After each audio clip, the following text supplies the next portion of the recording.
Il est si facile de rendre les gens diligents et sérieux lorsque vous leur donnez un travail précis à faire. À défaut de cela, il y a peu ou pas d'initiative personnelle en eux qui les pousserait à prendre l'attitude suivante.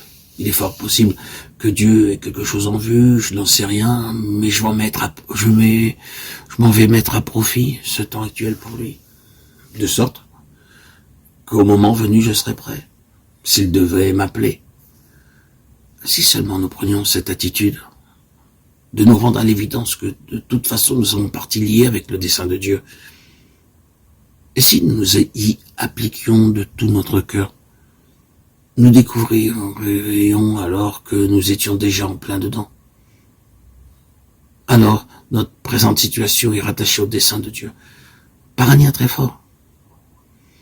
Et si nous suivions cette ligne, si nous prenions cette attitude, nous verrions affluer en nous des énergies par notre détermination à poursuivre cet objectif. Par manque de vision, le peuple s'en va en morceaux, nous est-il dit. Ce n'est qu'une autre expression pour dire que la perte ou l'absence de la conscience d'un dessein signifie une perte de puissance. Rien n'est plus destructeur d'énergie que la perte du sentiment d'être gouverné par un dessein. Rien n'est plus démoralisant que de perdre le sens d'un dessein bien défini.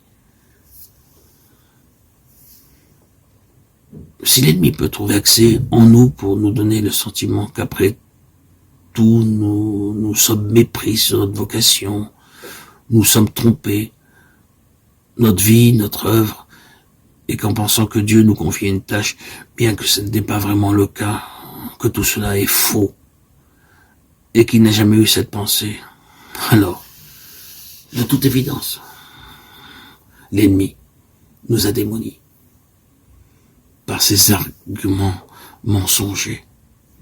N'ignorez pas que Satan est le père du mensonge. Et alors, qu'en est la conséquence? Nous nous trouvons faibles, impotents, démoralisés et incapables de faire face à quoi que ce soit.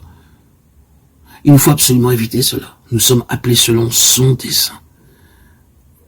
Gardons-nous bien de cette habitude pernicieuse de remettre à un lendemain qui n'arrive jamais, un plus tard qui ne viendra pas. Pour sûr, la chose viendra, et pourtant elle ne vient pas. Notre esprit est rivé sur un appel situé dans le futur, dans un futur lointain. Peut-être la semaine prochaine, peut-être d'ici un mois, peut-être 2 mois, peut-être l'année prochaine. Attention. Attention. Soyez sur vos gardes. Soyez vigilants, veillez, discernez quand le diable veut agir. Car ici, c'est son moyen pour gaspiller notre vie.